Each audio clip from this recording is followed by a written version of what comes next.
pildi eest olen ma saanud mingi Rahvahääle preemia ja aga vot nendele sa osuta ka, et millised need pildid on. mis on Rahvahääle preemia.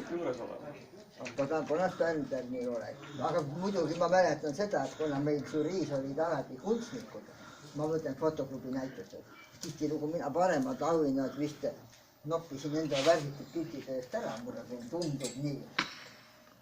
Eksin ma või? Kes seda mäletab? Ma pean vanad punalikud üles otsima. Sellele jääb ikka meelde, kes osa. Need, kes ei saanud, nendel ei ole meelde jäänud, ilmselt nii, et ole.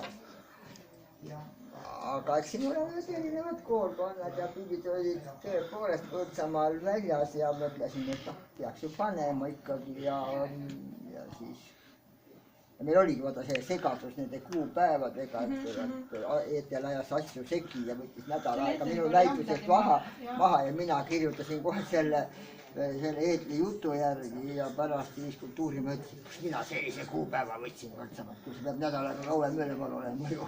No me saame ikka oma vahel asjad korraldatud. Seda küll, aga siis ma arvan, et vaatame siis ringi siit. Ma arvan küll jah, et räägi oma... Ma ei oskagi nüüd öelda siin, ühesõnaga pildid on kõik originaalid ja see pealkiri oli 25+-5, see on nüüd orienteeruvad, pildid on 20-30 aastat vanad. Mina just mõtlesin, et mida see pealkiri tähendab seda kõik. Tähendabki seda ja kõik on ja ühtegi arvutisoperdust seekord ei ole. Aga läbi see väänad, näita siis see väänad. Ega me ei tea iga tüüpi, ma arvan, et meil on juua ja meil midagi